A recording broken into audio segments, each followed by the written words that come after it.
नमस्कार मित्रों, टीएस की बात में आपका स्वागत है। मैं हूं त्रिवेणी सिंह। जैसा कि आप सभी को मालूम है कि विकास की भूख ने दुनिया को विनाश के कगार पर पहुंचा दिया। इस चुनौती को से निपटने और उसका समाधान निकालने के लिए स्कॉटलैंड के ग्लासगो में करीब 2000 देशों के प्रमुख और 20,000 से ज्यादा पेशेवर लोग जलवायु परिवर्तन के खतरों से निपटने के तौर तरीकों पर चर्चा करने में जुटे थे।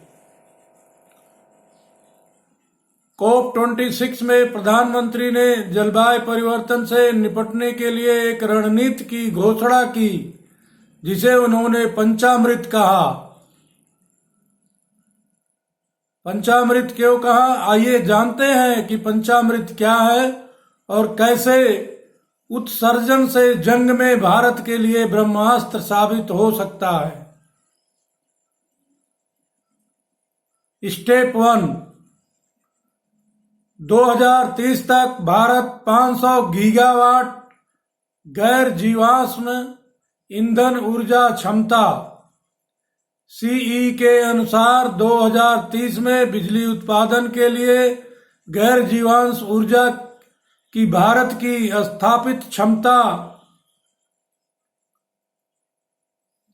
2019 में 134 गीगावाट से बढ़कर 522 गीगावाट हो जाएगी।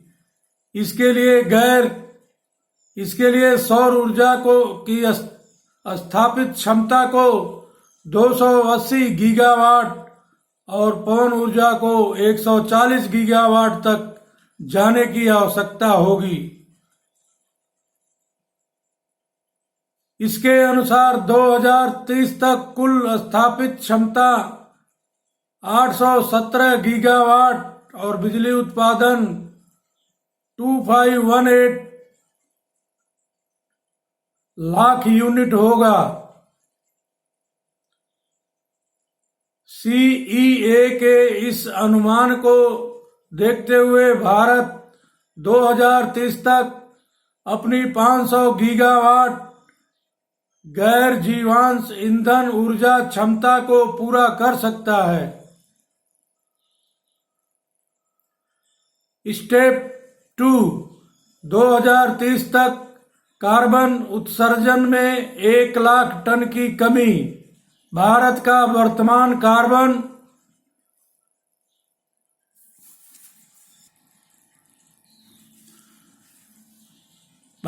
वर्तमान कार्बन उत्सर्जन 2021 के मुताबिक 2.88 गीगावाट टन है।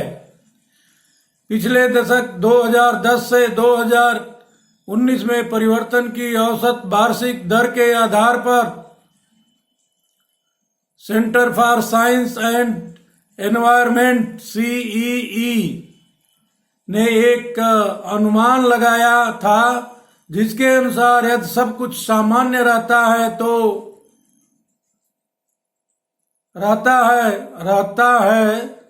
तो तब 2030 तक भारत का कार्बन डाइऑक्साइड उत्सर्जन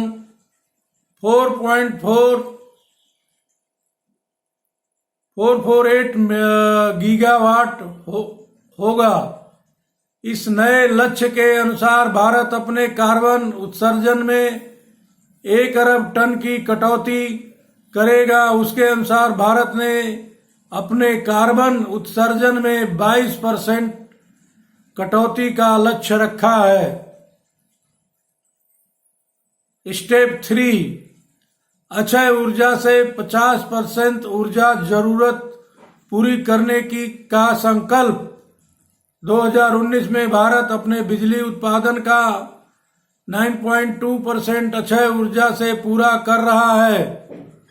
2021 तक अक्षय ऊर्जा क्षमता में 102 गीगावाट वृद्धि के साथ उत्पादन लगभग 12% तक बढ़ गया। बस 2030 तक 50% बिजली उत्पादन लक्ष्य के लिए इसे बढ़ाने की जरूरत है। 2030 में भारत को 2518 अरब यूनिट बिजली की जरूरत होगी। यदि हम अक्षय ऊर्जा से अपनी 50% आवश्यकताओं को पूरा करने का लक्ष्य रखते हैं तो स्थापित क्षमता की 450 गीगावाट से बढ़कर 700 गीगावाट करना होगा।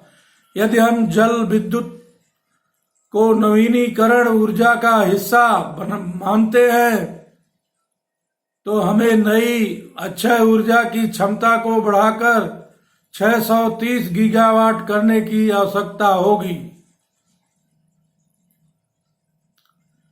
स्टेप 4, कार्बन की तीव्रता में 45% की कमी। कार्बन की तीव्रता अर्थव्यवस्था के विभिन्न क्षेत्रों की कार्बन के उत्सर्जन को मापती है।